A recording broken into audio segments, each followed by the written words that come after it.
The knife slipped from Elena Voss's hand and clattered into the sink, and she froze, waiting for the sound of footsteps she was certain would follow. It was almost 3 in the morning, and the kitchen of the Moretti estate was lit only by the small light above the stove. Her hands were pale and wrinkled from the hot water, and the dishes she had been scrubbing for the last hour were already clean. She kept scrubbing anyway. Sleep was the enemy.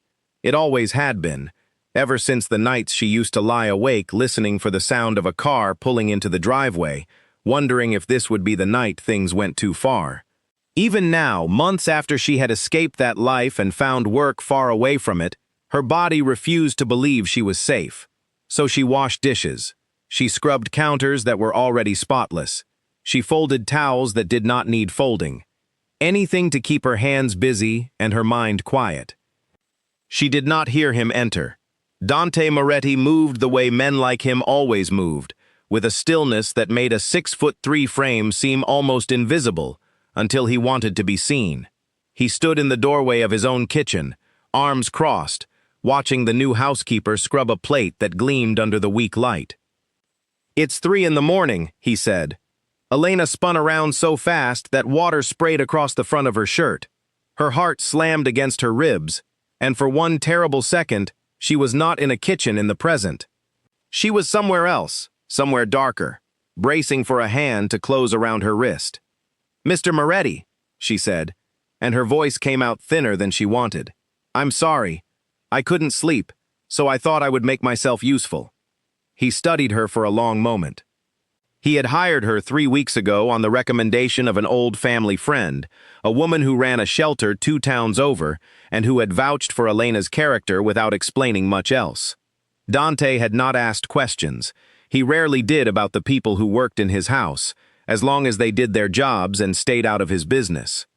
But something about the way this woman held herself, shoulders drawn tight, eyes constantly checking the exits, had bothered him from the very first day. "The dishes were already done," he said. "I watched you finish them 20 minutes ago from the hallway." Elena's face went pale. She had not realized he was watching. Of course he had been. Men like Dante Moretti did not become what they were by missing details. "I couldn't sleep," she repeated, because it was the only true thing she was willing to say. "Every night?" His voice was not unkind, but it carried the weight of a man used to getting answers. "You've been in this house 3 weeks. I've heard you in this kitchen every single night." She turned back to the sink, needing something to do with her hands. "I don't want to bother anyone. I'll try to be quieter." "That's not what I asked." The water had gone cold, but she kept her hands under it, focusing on the temperature instead of the question hanging in the air. Dante did not move from the doorway. He was a patient man. It was one of the qualities that had kept him alive this long, in a world where impatience got men killed. "Some nights are harder than others," Elena finally said. "I have trouble closing my eyes. That's all. It's nothing you need to worry about." "Everything in this house is something I worry about," Dante said, "including the people in it." She glanced at him then, surprised by the statement. In 3 weeks, he had said perhaps a dozen sentences to her, all of them practical. Instructions about the house, questions about groceries, a brief thank you when she had ironed his shirts without being asked twice. He had never spoken to her like this, like she was more than staff, like her sleepless nights mattered to him. "I appreciate that," she said carefully, "but I promise I'm fine." Dante did not believe her, but he also recognized the particular kind of wall she had built around herself. He had seen it before, in men who came back from things they refused to discuss, in people who had learned that silence was safer than the truth. Pushing her tonight would only make her retreat further. "There's tea in the cabinet above the stove," he said instead. "Chamomile. My mother used to swear by it." Elena blinked, thrown off by the sudden gentleness. "Thank you." "Don't thank me. Drink it, and go to bed at a reasonable hour tomorrow. I don't need my housekeeper falling asleep on her feet by noon." It was gruff, almost dismissive, but there was something underneath it that Elena could not quite name. She nodded and dried her hands on the towel hanging by the sink. Dante lingered a moment longer, his dark eyes moving over her face as if searching for something he had not yet found. And then he turned and left the kitchen as silently as he had entered it.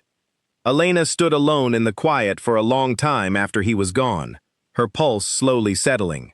She reached up and pulled the sleeve of her shirt down over her wrist, an old habit, though there was no one left to see the faint marks that lived there.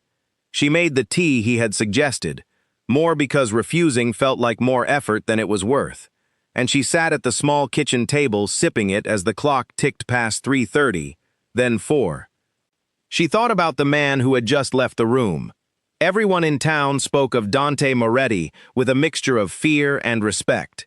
He ran an empire that most people only whispered about, the kind of business that existed in the spaces between legal and illegal, protected by loyalty and fear in equal measure.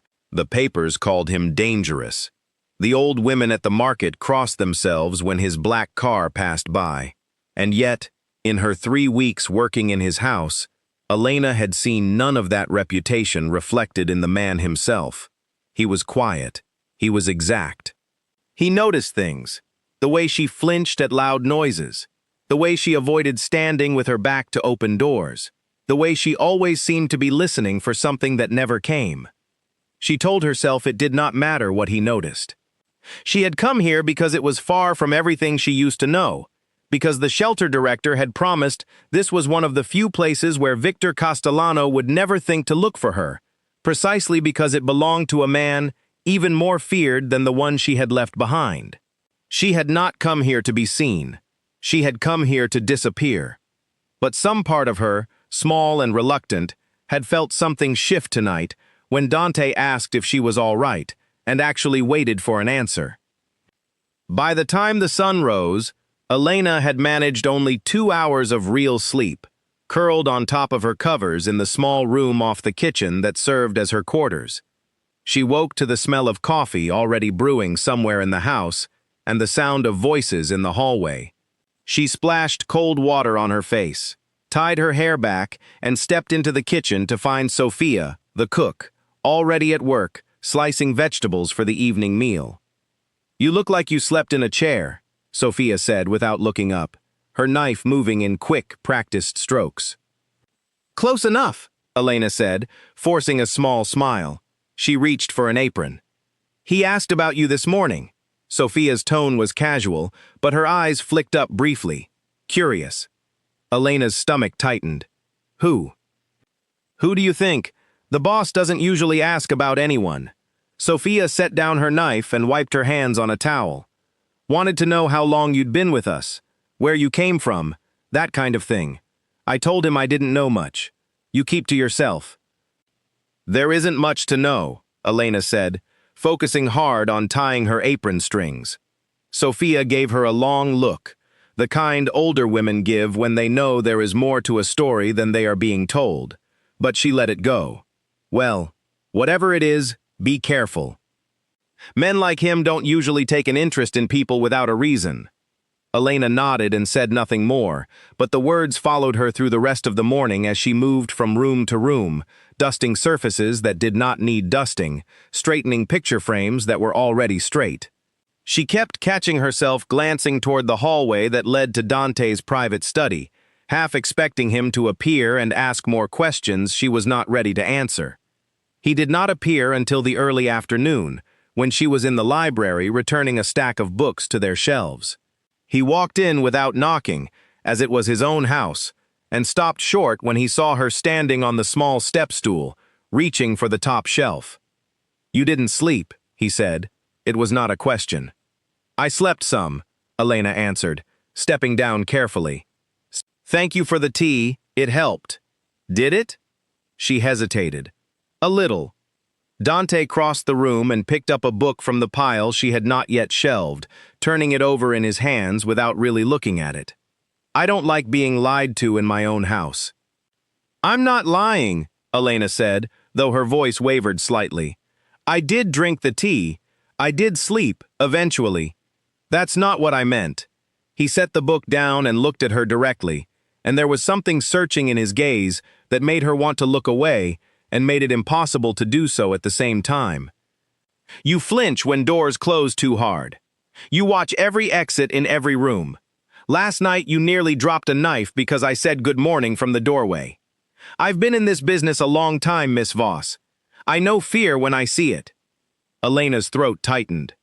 She had known this conversation might come eventually, had rehearsed a dozen versions of how she might deflect it, but standing here now, under the weight of his attention, every rehearsed line abandoned her.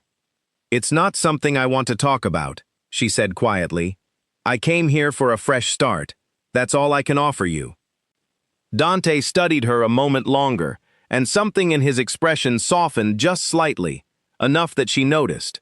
"I'm not asking you to tell me your life story," he said. "I'm telling you that in this house, you're safe. Whatever you're running from, it doesn't follow you through that front door. I don't allow it." The words landed harder than she expected, and for one dangerous moment, her eyes stung with the threat of tears she refused to let fall. She had heard promises of safety before, from people who meant them and people who did not, and every single time the world had found a way to prove those promises wrong. But there was something in the certainty of his voice, the flat, unshakable confidence of a man who was rarely told no, that made her want, just a little, to believe him. "Thank you," she managed. "Don't thank me yet," Dante said, turning to leave the room. "You haven't seen what happens to people who try to bring trouble into my house." He left her standing among the half-shelved books, her heart pounding for reasons she could not entirely explain, caught somewhere between fear and a fragile, unfamiliar sense of comfort. She did not know yet how true his words would turn out to be, or how soon she would need him to prove them. That night, she found herself in the kitchen again at 3 in the morning, but this time, she was not alone for long. Dante appeared in the doorway just as she filled the kettle, and instead of leaving, he pulled out a chair at the small table and sat down. "I'm not going anywhere," he said, when she glanced at him in surprise. "You're going to sit down, drink your tea, and tell me about your day. Nothing more than that.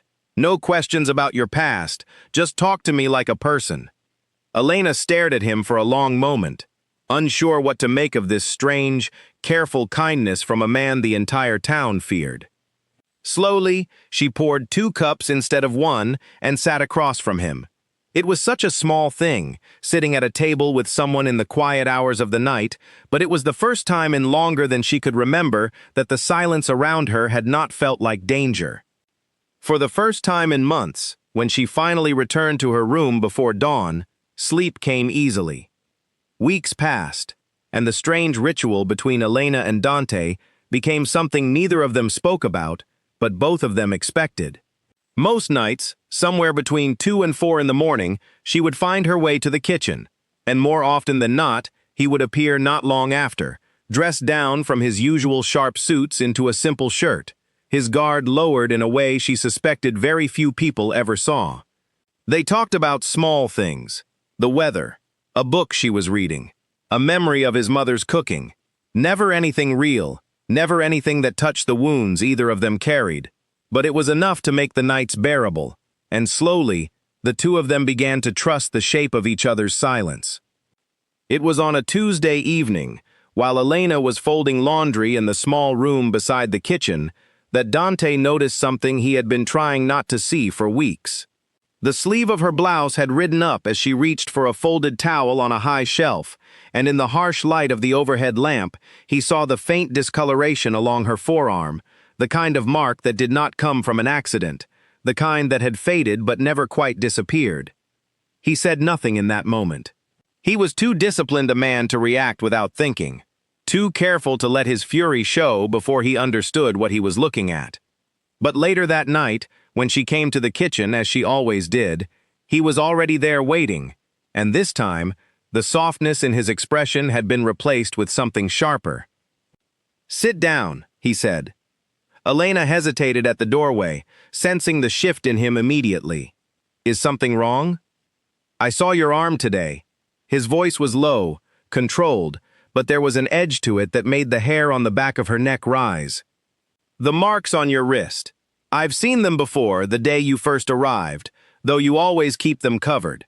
I let it go because it wasn't my business. But I'm done letting it go. Elena's hand instinctively moved to pull her sleeve down, though it was already covering her arm. It's old, she said quietly. It doesn't matter anymore. It matters to me. Dante stood and crossed the small distance between them, stopping close enough that she had to tilt her head up to meet his eyes. Someone hurt you. I want to know who. Please don't ask me that. I'm not asking as your employer, he said. I'm asking as someone who has watched you flinch at every closed door and every raised voice for 2 months. I'm asking as someone who lies awake at night, wondering what happened to make a woman as strong as you afraid of her own shadow. Elena's eyes filled, despite her every effort to stop them.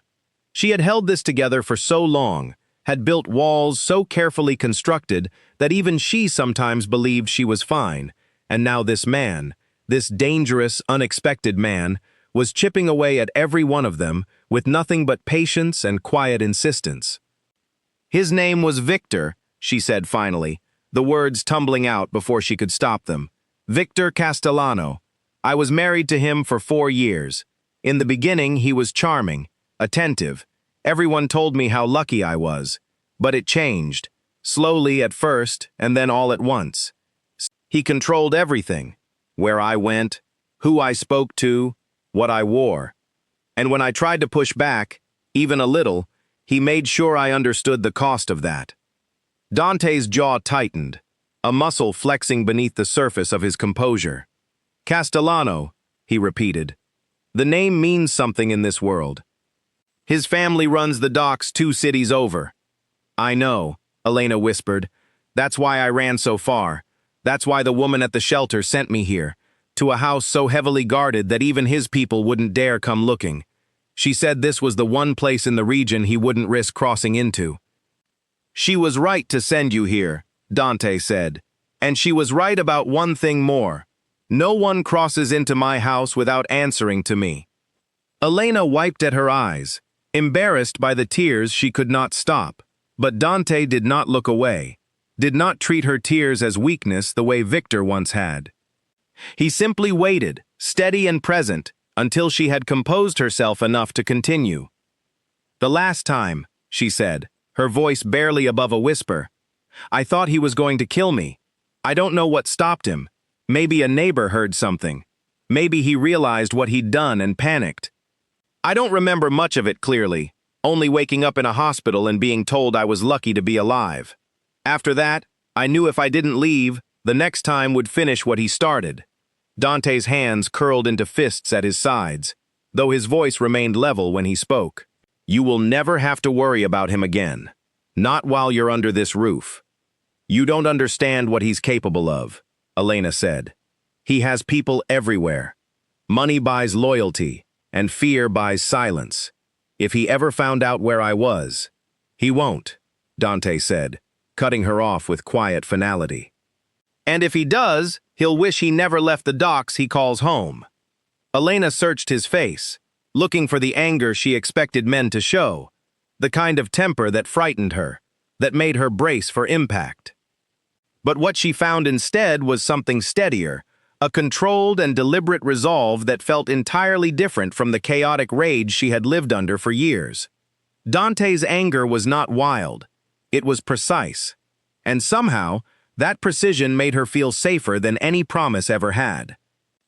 Thank you for telling me, Dante said after a long moment. I know that wasn't easy. I haven't told anyone the full truth in a long time, Elena admitted. Not even the people at the shelter. It's easier to let people imagine the outline than to say the details out loud. You don't have to say anything else tonight, Dante said, but I want you to know something. You are not weak for surviving what you survived, and you are not staff to me anymore. Not really. Not after tonight. The words settled over her like something warm, something she had not felt in longer than she could remember. She did not know what to call the shift happening between them, did not trust herself to name it, but she recognized the way her chest loosened slightly, the way the tightness she had carried for years eased just a fraction under the weight of his attention. They sat together in silence after that, the kind of silence that no longer felt like danger, until the sky outside the kitchen window began to lighten with the first gray hints of dawn. Neither of them spoke of what had passed between them, but something had shifted, quietly and irreversibly, and both of them knew it. Over the following days, Elena noticed changes around the estate that she did not fully understand at first. Extra men appeared at the gates. The usual guards who patrolled the perimeter doubled in number. Cameras that had been positioned loosely around the grounds were adjusted and multiplied. She asked Sophia about it once, and the older woman only shrugged. "The boss ordered it," Sophia said. "Didn't give a reason. He doesn't usually explain himself, but everyone's saying it has something to do with the Castellano family. Word is there's been movement on the docks. Something's got him on edge." Elena said nothing, but her stomach twisted into a familiar knot of dread. She had believed, foolishly perhaps, that telling Dante the truth would close a chapter, that the danger she had run from would remain a story confined to the past. She had not considered that speaking Victor's name out loud in this house might be the very thing that summoned his shadow closer. That evening, she found Dante in his study, staring at a folder of papers spread across his desk, his expression unreadable in the lamplight. He looked up when she entered, and for a moment, the sharp edges of his focus softened. "You heard about the extra security," he said. It was not a question. "Sophia mentioned it," Elena admitted, stepping further into the room. "Is it because of what I told you?" Dante set down the papers and leaned back in his chair, studying her carefully. "I have people who watch the movements of every family in the region, out of habit as much as necessity. When you told me his name, I asked them to pay closer attention to his. That's all." "Nothing has happened yet." "Yet," Elena repeated, the word landing heavy in the quiet room. "I won't lie to you," Dante said. "Men like Castellano don't like losing what they consider theirs. If there's even a whisper that you might be here, he may come looking eventually. I'd rather be ready for that possibility than caught by surprise." Elena wrapped her arms around herself, an old habit she had never fully broken. "I never wanted to bring this into your house. Maybe I should have found somewhere else to go, somewhere he'd never think to connect to me." Dante rose from his chair and crossed the room until he stood in front of her, closer than he usually allowed himself to be. "Listen to me carefully," he said. "You did not bring this into my house. He did, the moment he decided a woman's fear was something he was entitled to. You are not a burden here, Elena. You are someone I intend to protect, whether or not danger ever finds its way to that door." It was the first time he had used her first name, and something about the sound of it in his voice, low and certain, made her breath catch in a way that had nothing to do with fear. "Why?" she asked quietly. "Why does it matter so much to you?" Dante was quiet for a long moment, his dark eyes searching hers as though weighing how much of the truth he was willing to give away. "Because in a world where everyone around me wants something from me, you never have," he said finally.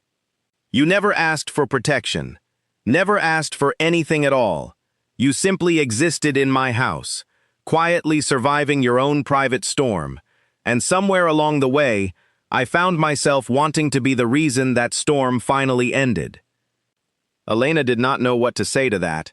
The silence between them stretched long and heavy, filled with things neither of them was ready to speak aloud, but for the first time since she had arrived at the estate, she did not feel the urge to look away from him. She held his gaze, and in it, she found something she had almost forgotten existed, the quiet, steady possibility of being safe with another person, not despite who they were, but because of it. "I should let you finish your work," she said eventually, though neither of them moved for a long moment. "Elena," her name again, softer this time. "Whatever happens, however this unfolds, you are not facing it alone anymore. I need you to understand that." She nodded, unable to trust her voice, and left the study with her heart pounding in a rhythm she had not felt in years. Not one born of fear, but of something far more dangerous to the walls she had built to survive. The message arrived on a rainy Thursday morning, tucked into an envelope with no return address, delivered by hand to the front gate by a courier who vanished before the guards could question him. Dante found it on his desk when he returned from a meeting in the city, and the moment he read the first line, his blood turned cold. "I know where she is. Tell her Victor says hello." There was no signature, no further explanation needed. Dante read the note 3 times before setting it down carefully on his desk, his mind already moving through the list of people who might have leaked the information. Someone inside his organization had talked, whether through carelessness or betrayal, and either possibility filled him with a fury he had not felt in a long time. He called for his head of security, a broad-shouldered man named Nico who had worked for the Moretti family for over 15 years and had never once given Dante a reason to doubt his loyalty.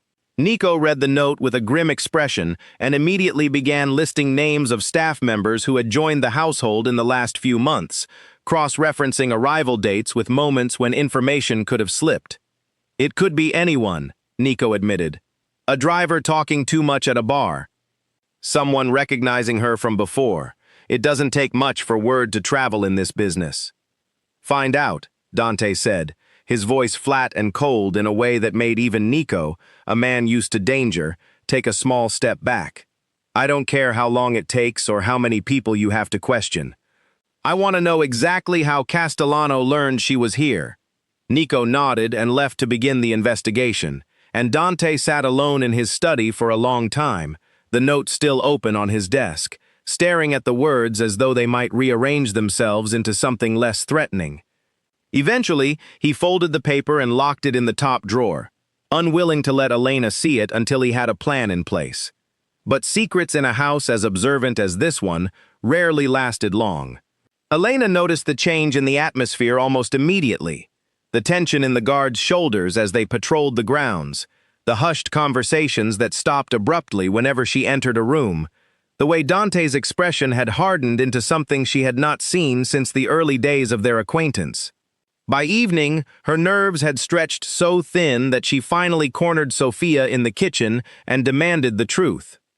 "I don't know everything," Sophia admitted reluctantly, glancing toward the hallway as though afraid of being overheard. "But there was a letter, delivered this morning. Whatever it said, it's got the boss more rattled than I've ever seen him." Elena's stomach dropped. She did not need to ask who the letter was from. She excused herself from the kitchen and walked straight to Dante's study, knocking once before letting herself in without waiting for an answer. "Tell me," she said, before he could speak.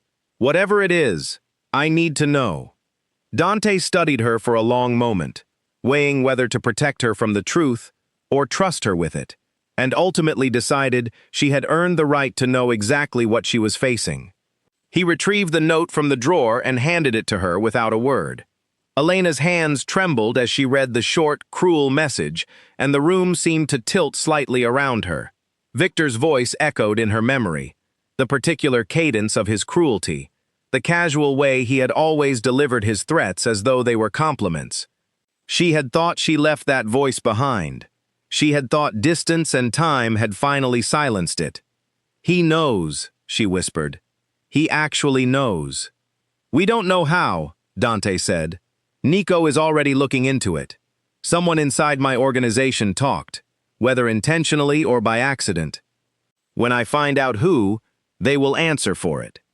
"I need to leave," Elena said suddenly, the words tumbling out in a rush of panic. "If he knows I'm here, then this house isn't safe anymore. Not for me, not for anyone in it. I should have known better than to think I could stay in one place for this long. I need to go somewhere he'd never think to look. Somewhere far from here, somewhere." "Elena," Dante's voice cut through her spiraling thoughts, firm but not unkind. He crossed the room and took her by the shoulders, forcing her to look at him instead of the panic clawing at the edges of her mind. "You are not going anywhere. You don't understand what he's capable of," she said, her voice cracking. "If he's willing to send a letter like this, it means he's already decided to come. He's not a man who makes idle threats. Every time I ran before, he found a way to make me pay for it eventually. I can't let that happen to your household. I can't let anyone else get hurt because of me. Listen to me very carefully. Dante said, his grip on her shoulders steady, grounding her in a way she desperately needed. "I did not build this house, this life, this reputation, by running from threats. Victor Castellano is a man who has spent his entire life hurting people smaller than him because it made him feel powerful. He has never once faced someone capable of matching him. Until now. Dante, please. I am not asking you to trust blindly," he said, softening slightly. "I'm asking you to trust what you've seen with your own eyes these past 2 months. I protect what belongs to me, Elena. And whether you're ready to hear it or not, you belong here now. Under my protection. In my house. That is not going to change, because a coward sent a threatening letter." Elena searched his face, looking for any hint of the fear that gripped her own chest, but found only unwavering resolve. Slowly, her panic began to ease, replaced by something steadier, something that felt dangerously close to hope. "What do we do now?" she asked quietly. "We wait," Dante said. "We prepare, and when he makes his move, and men like him always do, we will be ready for him." Over the following days, the estate transformed into something closer to a fortress. Additional guards arrived, quiet, capable men who took up positions around the perimeter at all hours. The gates were reinforced, cameras multiplied along every wall and pathway, and Nico personally oversaw a full review of every staff member's background, cross-referencing every possible connection to the Castellano family. Elena watched the transformation with a strange mixture of gratitude and guilt, aware that her past had disrupted the careful order of Dante's world, yet unable to deny how safe she felt within the walls of his protection. Their nightly meetings in the kitchen continued, though the atmosphere had shifted into something more urgent, more honest. Elena found herself telling Dante more details about her marriage to Victor than she had ever shared with anyone, describing the small cruelties that had built slowly into something unbearable, the isolation, the fear that had governed every choice she made for years. Dante listened without interrupting, his jaw tightening at certain details, his hands curling into fists beneath the table, but he never once made her feel like a burden for sharing them. In turn, he began to open up about his own life, about the empire he had inherited from his father at a young age, about the isolation that came with power, the constant vigilance required to survive in a world where trust was a luxury few could afford. He told her about losing his mother when he was young, about the weight of responsibility that had settled onto his shoulders long before he was ready for it, about the loneliness that had followed him through every year since. "I never expected to find someone who understood that kind of isolation," he admitted one night, his voice quieter than she had ever heard it. "Everyone around me wants something. Protection, favors, position. You've never asked me for anything except to be left alone with your grief, and somehow that's the first honest request anyone has made of me in years." "I never wanted to burden you with any of this," Elena said. "You haven't burdened me," Dante said. "You've reminded me what it feels like to care about someone without calculation. I'd forgotten that feeling existed." The confession hung between them, heavy with meaning neither of them was quite ready to name, but something had shifted permanently in the space between them, something neither fear nor distance could fully undo. Elena reached across the table, an instinct she did not fully understand until her fingers rested against his, and for a long moment, neither of them pulled away. Outside the walls of the estate, danger continued to gather, patient and inevitable, but within them, something fragile and precious had begun to grow, and both Elena and Dante understood, without needing to say it aloud, that whatever came next, they would face it together. 2 weeks passed without incident, and the tension inside the estate slowly began to ease, though it never fully disappeared. Dante's men continued their careful watch, but no further messages arrived, and the silence, though unsettling in its own way, gave Elena room to breathe again. She began sleeping longer stretches, sometimes making it until 4 or even 5 in the morning before waking, and though the nightmares had not vanished entirely, they came less often, softened somehow by the presence of a man who checked on her without being asked.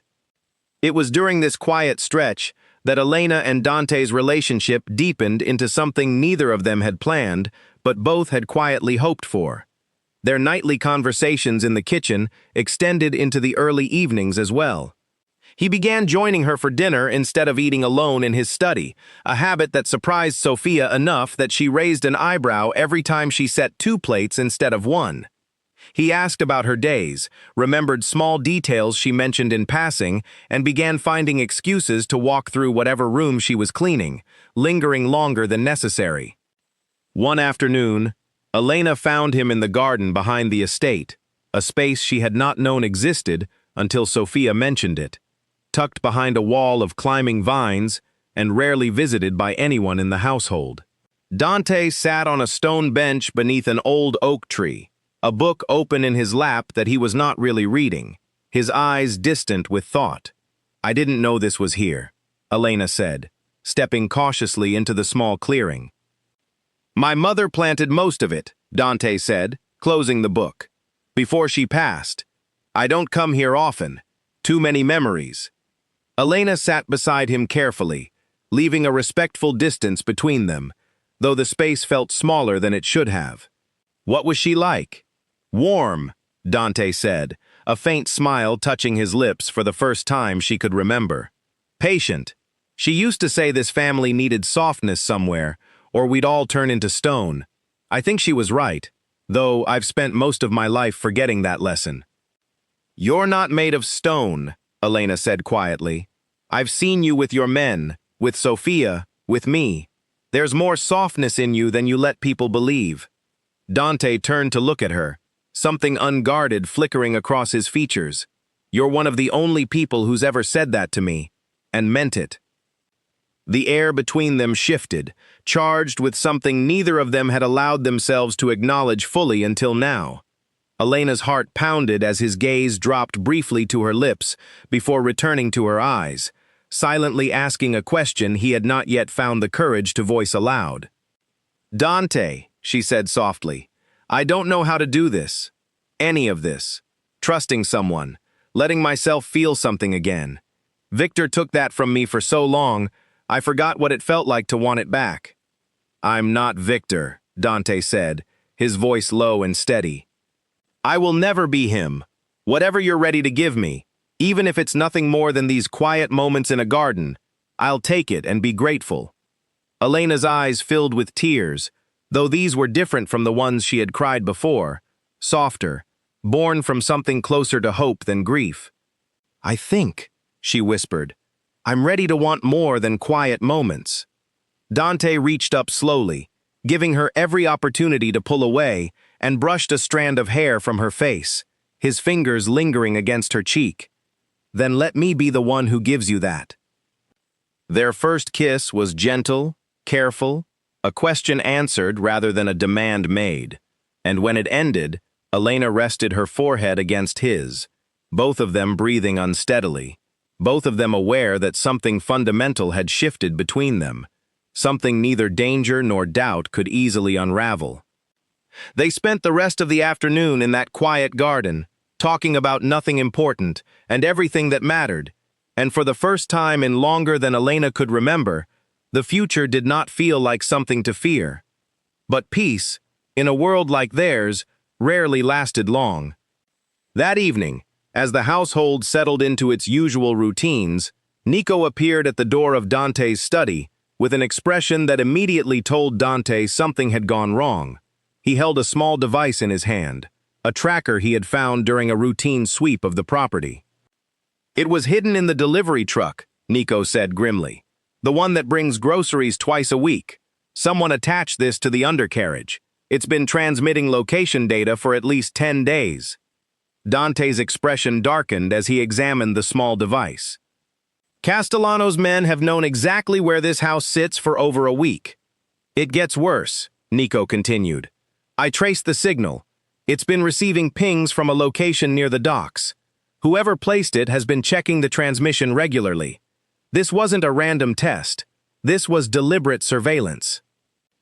Dante set the device down on his desk, his jaw tight with barely controlled fury. 10 days. 10 days during which Victor's people had known precisely where Elena was hiding, watching, waiting, gathering whatever information they needed before making their move.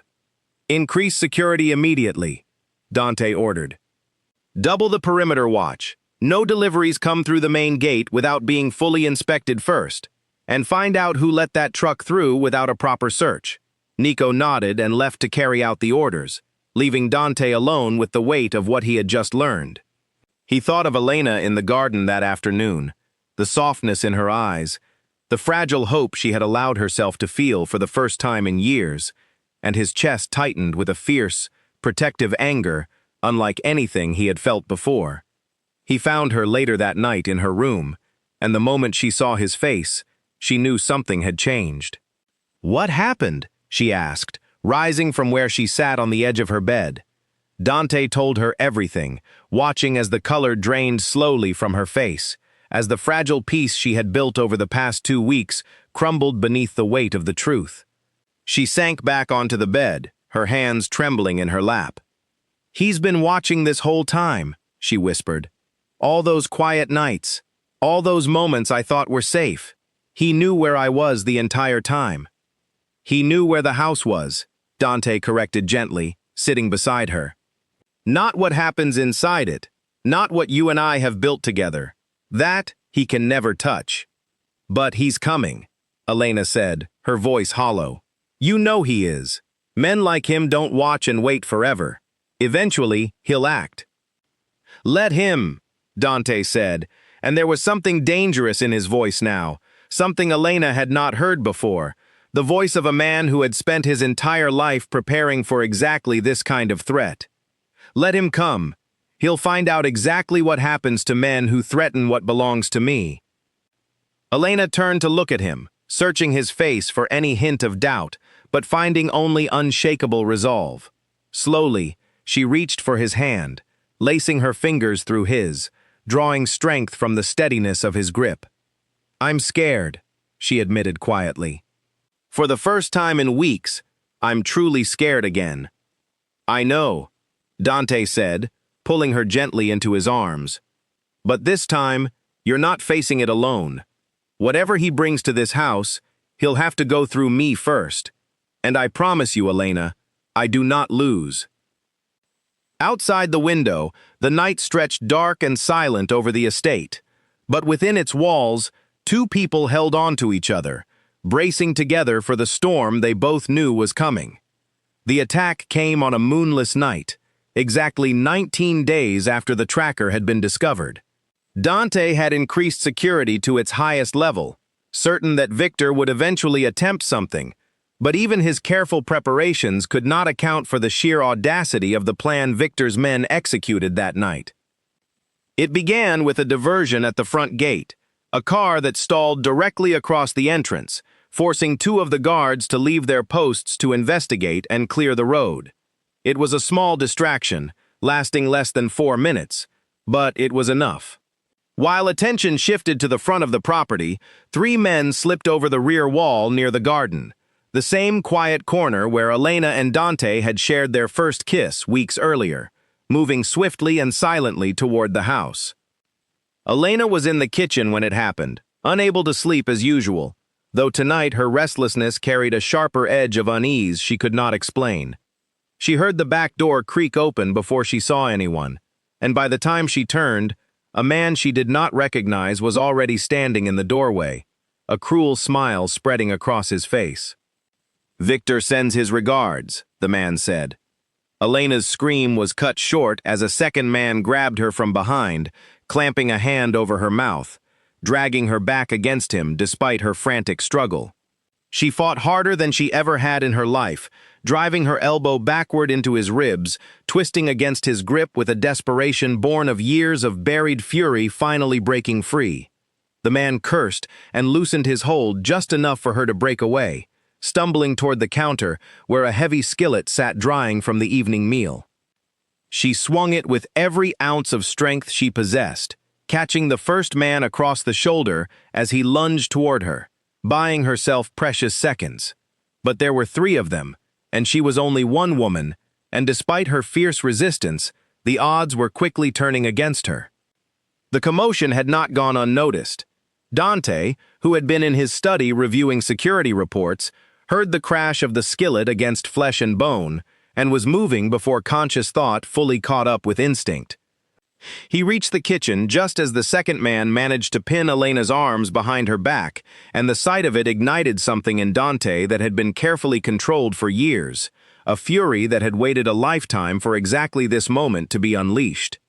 He moved with brutal efficiency, years of experience guiding every motion. The first man never saw the strike coming, crumpling to the floor before he could raise a hand to defend himself. The second, the one holding Elena, released her instantly and turned to face this new threat. But Dante was already closing the distance. His focus narrowed entirely on protecting the woman standing frozen against the counter. The fight was short and vicious, the kind of confrontation that revealed exactly how dangerous Dante Moretti truly was beneath his controlled exterior. Elena watched, breathless, as he handled the two remaining attackers with a precision that spoke of a lifetime spent surviving exactly this kind of violence, until both men lay incapacitated on the kitchen floor, and the sudden silence that followed felt deafening. "Elena!" Dante's voice cut through the ringing in her ears, and she realized he was in front of her now, his hands gently cupping her face, checking for injuries with an urgency that betrayed how frightened he had truly been. "Are you hurt? Did they hurt you?" "I'm okay," she managed, though her voice shook badly. "I'm okay. You came in time."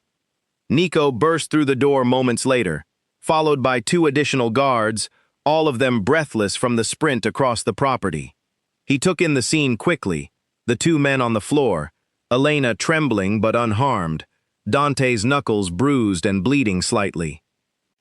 "There was a diversion at the front gate," Nico reported grimly. "Bought them just enough time to get over the back wall. I've already got men securing the perimeter and checking for anyone else on the grounds." "Where's Castellano?" Dante demanded, his voice cold with barely restrained fury. "Not here," Nico said. "Looks like he sent these three to grab her and bring her out. He wasn't planning on getting his own hands dirty." Dante's expression darkened further. Cowardly, even now. One of the men on the floor, the one Dante had struck first, groaned and attempted to push himself upright, but a guard quickly restrained him. Dante crouched beside him, his voice deadly quiet. "You're going to give my men every detail about where Castellano is hiding," Dante said. "Or you're going to spend a very long time regretting your loyalty to a man who didn't even care enough to show up himself." The man's eyes widened with fear as he took in his surroundings properly for the first time, recognizing the reputation attached to the face now looming over him. Whatever loyalty he had felt toward Victor evaporated quickly under the weight of that recognition. "He's got a place near the old warehouse district," the man stammered. "Third building from the water. He's been staying there since he found out where the woman was hiding. Said he wanted to be close when we brought her to him." Dante rose slowly, his eyes finding Elena's across the room. Something passed between them, unspoken but understood completely. The fight was not yet over, but the balance of power had just shifted decisively in their favor.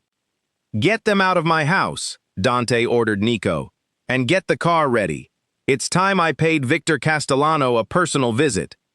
"Dante!" Elena's voice was steady now, stronger than it had been moments before, fueled by an anger that had been buried for years and was finally finding its release. "Let me come with you." "Elena, it's too dangerous." "I've spent 4 years of my life being afraid of that man," she interrupted, stepping closer, her chin lifted with a determination Dante had not seen in her before. "I ran, I hid, I let him control every corner of my existence even after I left him. I am done being afraid.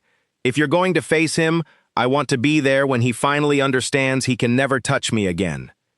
Dante studied her for a long moment, torn between the instinct to protect her from further danger and the recognition that she deserved the chance to reclaim what Victor had stolen from her. Finally, he nodded.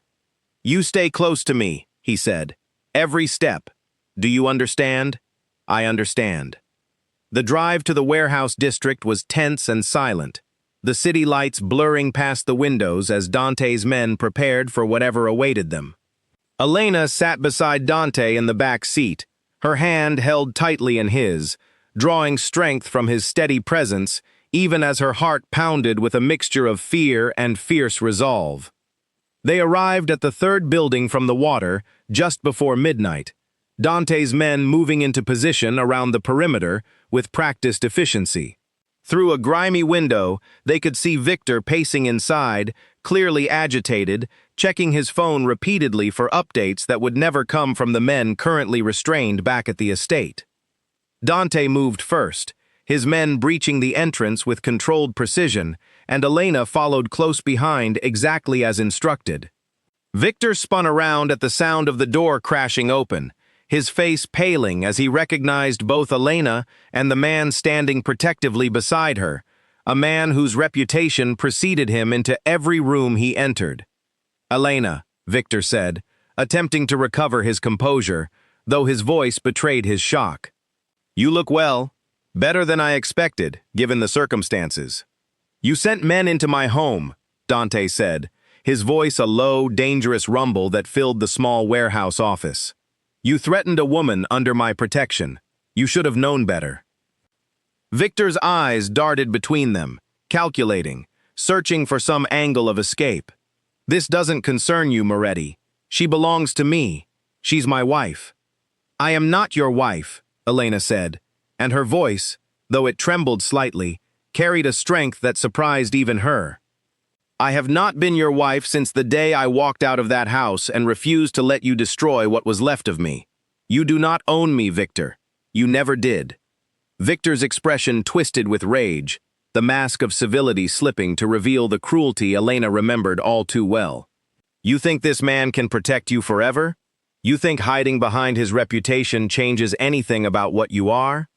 "What she is," Dante said, stepping forward with a quiet menace that made Victor take an involuntary step back, "is someone I intend to protect for the rest of her life.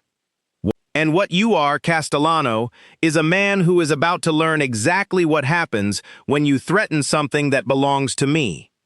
The confrontation that followed was swift, Victor's bravado collapsing entirely once he realized he was surrounded, outmatched, and utterly without the leverage he had counted on. Dante's men restrained him without much resistance, and within the hour, arrangements were already being made through channels that existed far outside the reach of ordinary law. Channels that would ensure Victor Castellano never again had the power or the freedom to threaten Elena. As the warehouse emptied and the night's chaos settled into quiet resolution, Elena stood outside in the cool night air, watching as the man who had haunted her for years was finally, truly, removed from her life. She felt no triumph, no satisfaction, only a profound and overwhelming sense of release, as though a weight she had carried for so long she had forgotten its absence was possible, had finally been lifted from her shoulders. Dante came to stand beside her, his hand finding hers in the darkness. "It's over," he said quietly. "He can't hurt you anymore." Elena turned to him, tears finally falling freely, though these were tears of relief rather than fear. "Because of you," she said, "because you never once let me face this alone. You faced tonight braver than most people I've known in my entire life," Dante said, pulling her gently into his arms. "That courage was always yours, Elena. I only gave you the space to finally use it." They stood together beneath the quiet night sky, the last echoes of danger fading into the distance, and for the first time in longer than either of them could remember, the future stretched ahead of them open and unafraid. 3 months passed after that night at the warehouse, and slowly, carefully, life within the Moretti estate began to settle into a rhythm that neither Elena nor Dante had dared to imagine possible. The extra guards remained at the gates, a permanent fixture of the world Dante lived in, but the tension that had once filled every corner of the house had dissolved into something calmer, something that finally resembled peace.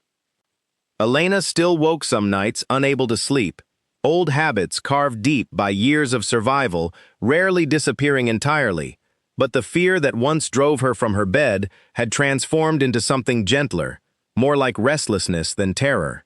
And more often than not, when she made her way to the kitchen in those quiet hours, she found Dante already there waiting, no longer surprised by her presence, simply glad for the company. Word had spread through the household, and eventually through the wider circles Dante moved in, that the quiet housekeeper who had arrived with nothing but a small bag and a haunted expression had somehow become something far more significant to the notoriously private and guarded Dante Moretti. Sophia, who had watched the entire transformation unfold from her post in the kitchen, took to teasing Elena gently about the way Dante's expression softened whenever she entered a room, though Elena always blushed and changed the subject. One evening, as autumn settled over the estate and the garden Dante's mother had planted years ago began shifting into its seasonal colors, Dante led Elena out to the same stone bench where they had shared their first kiss months earlier. The evening air carried a slight chill, and Elena pulled her sweater tighter around herself as she sat beside him, curious about the quiet intensity in his expression. "I've been thinking," Dante said, his voice uncharacteristically careful, "about everything that's happened since the night I found you scrubbing dishes at 3 in the morning." Elena smiled softly at the memory. "I remember I was terrified you were going to fire me for wasting water." "I nearly did," Dante admitted, a rare laugh escaping him. "But something about you stopped me. I couldn't quite explain it then. I understand it much better now." "What do you understand?" Dante turned to face her fully, taking both her hands in his. "That the moment you walked into this house, everything about my life began to change, though it took me weeks to notice it happening. I stopped dreading the quiet hours of the night because I knew you'd be there. I started looking forward to conversations about nothing important because they were with you. I found myself caring about someone else's safety more than my own, for the first time since my mother passed." Elena's eyes filled with tears, though she had grown far more comfortable letting them fall in front of him. "I never expected to find safety again, let alone happiness. Not after everything with Victor. But you gave me both, without ever asking for anything in return." "I want to ask for something now," Dante said quietly, reaching into his pocket and producing a small velvet box that made Elena's breath catch entirely. "I know it hasn't been long, not by ordinary standards, but nothing about our story has been ordinary, and I've never been more certain of anything in my life.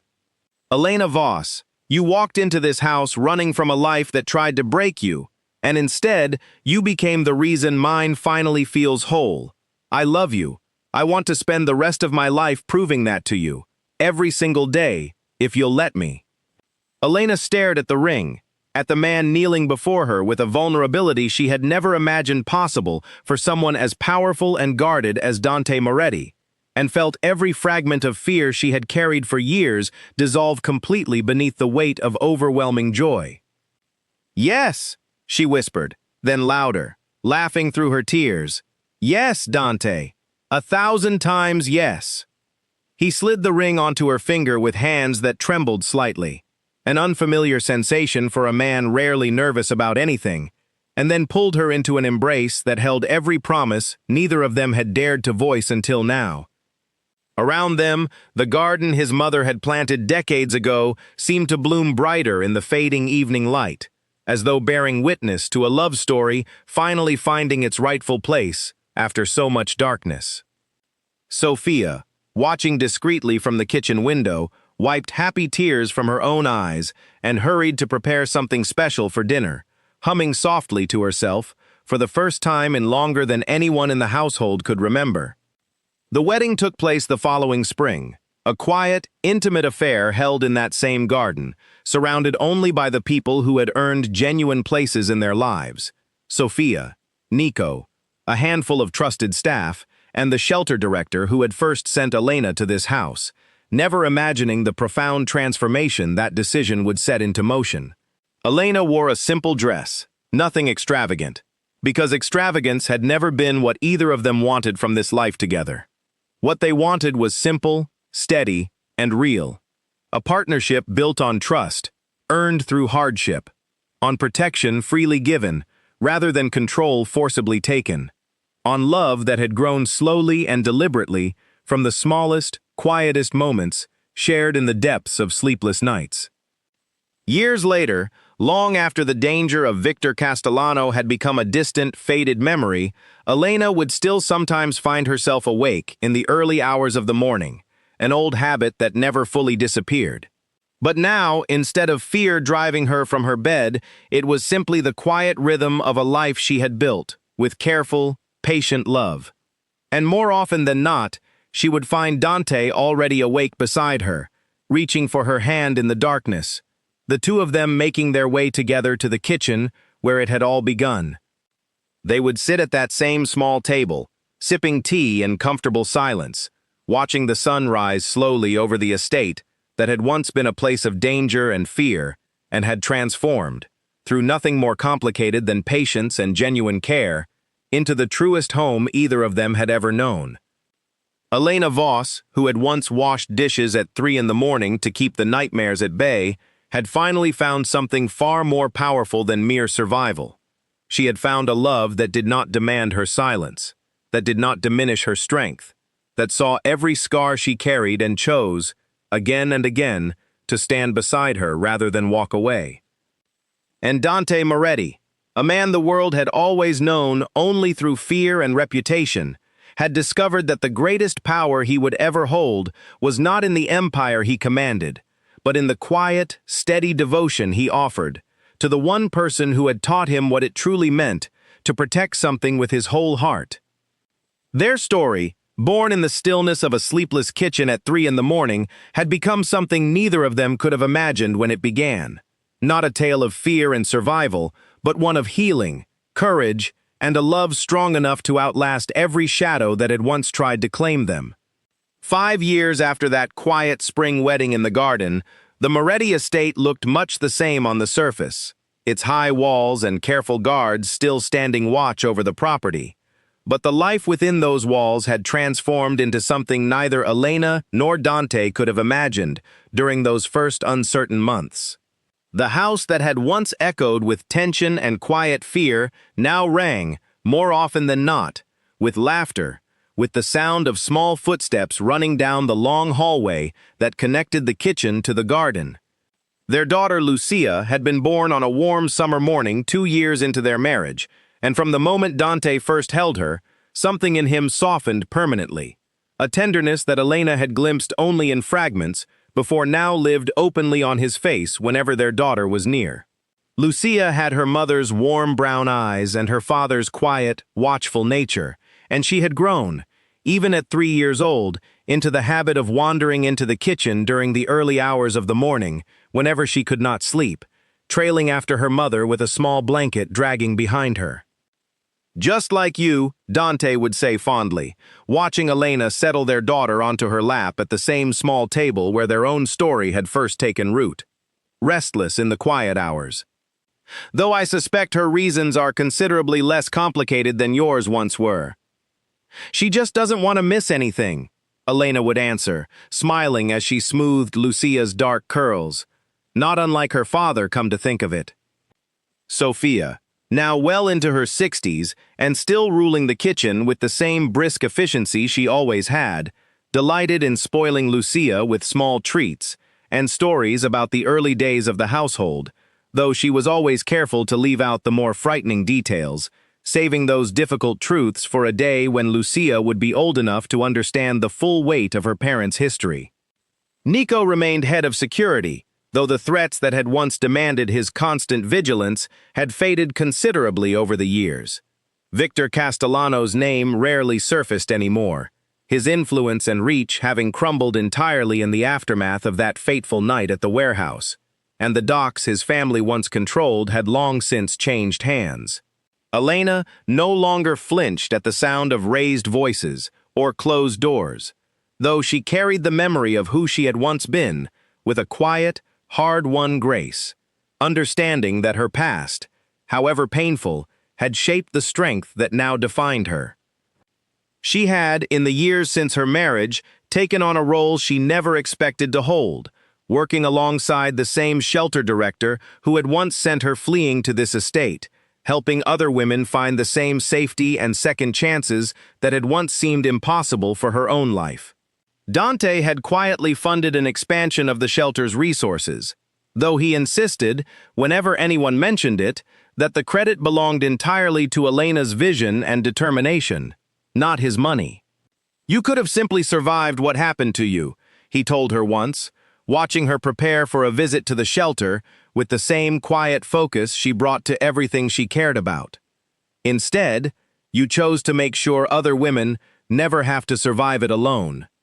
That takes a kind of courage I don't think I could ever fully explain to people who ask why I admire you so much." "I had help," Elena reminded him gently, pressing a kiss to his cheek before gathering Lucia into her arms. "I didn't survive that alone either. I had someone who refused to let me disappear into my own fear. I'm only trying to be that for someone else now." On quiet evenings, when Lucia had finally been tucked into bed and the household had settled into its familiar nighttime stillness, Elena and Dante often found themselves back in that same garden, sitting on the stone bench beneath his mother's old oak tree, watching the stars emerge slowly overhead. It had become their place, a quiet sanctuary within the larger world Dante still commanded, a reminder of everything they had built from the wreckage of Elena's past. "Do you ever think about that first night?" Elena asked him once, resting her head against his shoulder as the evening deepened around them. "Finding me in the kitchen, half convinced you were about to fire me for using too much water?" Dante laughed softly, the sound warm and unguarded in a way it had never been before Elena entered his life. "I think about it more often than you'd expect.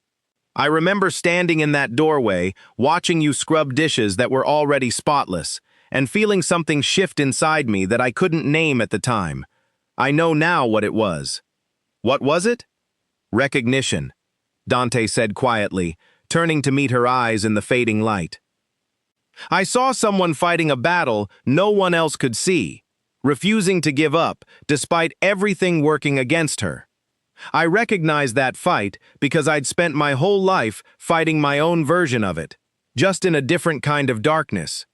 I think some part of me knew, even then, that whatever happened next, our lives were meant to become tangled together." Elena reached up and traced her fingers gently along his jaw, marveling, even after all these years, at how far they had both traveled from those uncertain early days. "I used to believe safety was something I would never truly feel again," she admitted.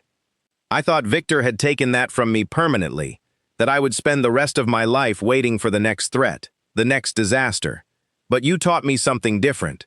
You taught me that safety isn't the absence of danger. It's having someone beside you who refuses to let that danger define your future." "You taught me just as much," Dante said, pulling her closer against him as the first stars began to glimmer overhead. "You taught me that strength isn't only measured in power or fear, but in the quiet courage it takes to keep choosing hope, morning after morning, no matter how dark the night before might have been."